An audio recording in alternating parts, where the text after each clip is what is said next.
छौरी के पुतोहिया बनाइले गे माई, यही छौरी के पुतोहिया बनाइले, यही छौरी के पुतोहिया बनाइले गे माई, यही छौरी के पुतोहिया बनाइले। एकर से शादी कराई दे गे माई, हमरे कर से शादी कराई दे। हाँ एकर से शादी कराई दे गे माई, हमरे कर से शादी कराई दे।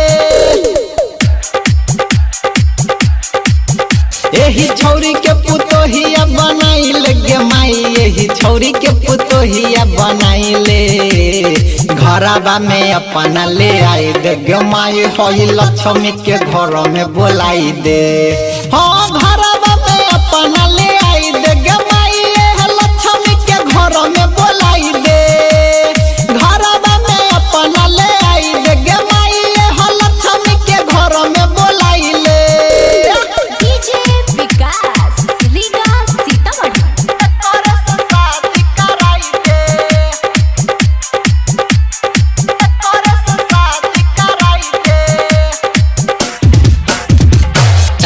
से तोरा देतौ खाना पीना, सेवा में लागल रहतौ रोजीना। गे माई सुनी छे ना, टाइम से तोरा देतौ खाना पीना, सेवा में लागल रहतौ रोजीना। मनमा के श्रद्धा पुराई दे गे माई, हमर मनमा के श्रद्धा पुराई दे। हम मथावा पर मोर चढ़वाई दे गे माई, यही लगन में बैंड बजवाई दे। एकर से शादी कराई दे गे माई, हमर कर से शादी कराई दे।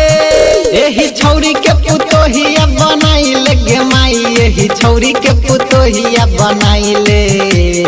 एकर से शादी कराई दे गे माई, अपना घर में ही लक्ष्मी ले आई दे।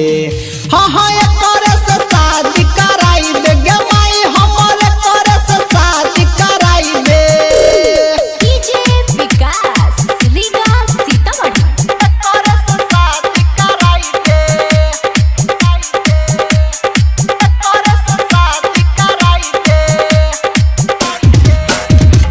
पैसा न कौड़ी न चाही हमरा धन गे, हमरा त गे मम्मी है पसंद गे।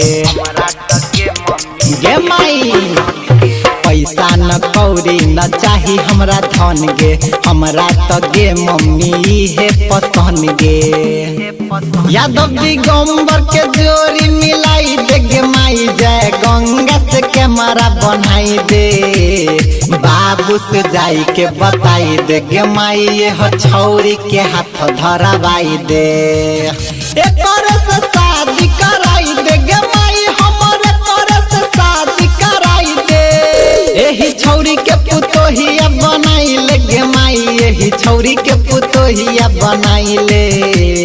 एकर से शादी कराई दे गे माई, अपना घर में ही लक्ष्मी ले आई दे। हाँ हाँ एकर से शादी कराई दे गे माई, हमर कर से शादी कराई दे। एकर से शादी कराई दे। रिकॉर्डिंग बाई जय Ganga studio Sursand. Mobile number 91 220 75 111।